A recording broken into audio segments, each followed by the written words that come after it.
Paano ako magluto ng chicken spaghetti? Hello everyone! Another day, another learning. Pero ang pag-aaralan natin ngayon ay kung paano ako magluto ng chicken spaghetti.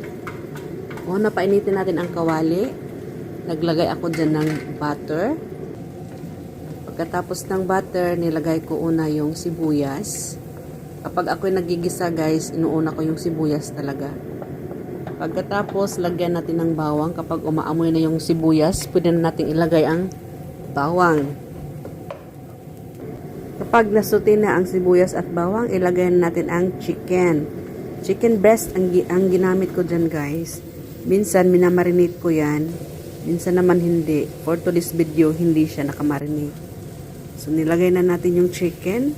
Pero lutuin muna natin yan sa butter ha. Sa butter na may sibuyas tsaka tsaka bawang, igisa-gisa natin dyan. Tapos ilagay na natin ang mga pampalasa.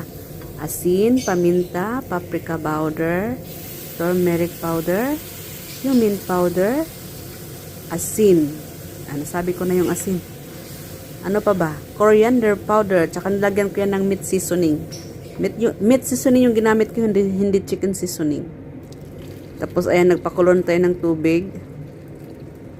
Para lutuin naman natin ang ating pasta. Nilagyan ko pala ng mantika yung ating pasta tsaka asin. Tansya-tansya na lang guys yung paglagay ng mga pampalasa. At nilagay na natin ang ating spaghetti noodles, spaghetti pasta.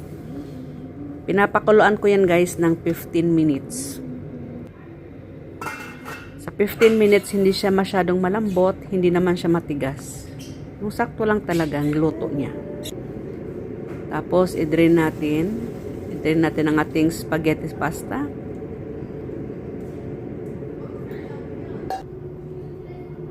Tapos, ibalik muna natin. O, binalik natin sa kaldero para palamigin. Kasi mamaya pa yan sila kakain ng lunch.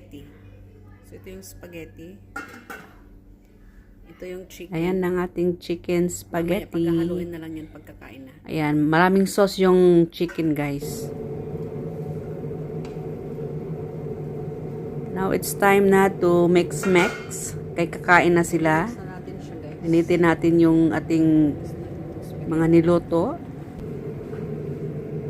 Ayan, ilagay na yung ating pasta sa ating pinakulong chicken, pinainit na chicken.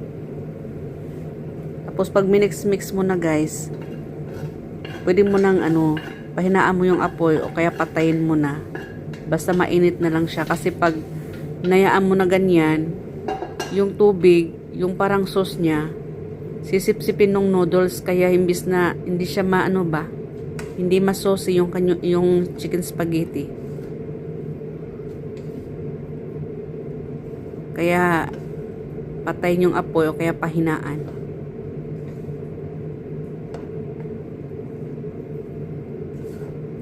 Ayan na, minimix na natin ang ating chicken spaghetti. Ay, muntik pang nahulog.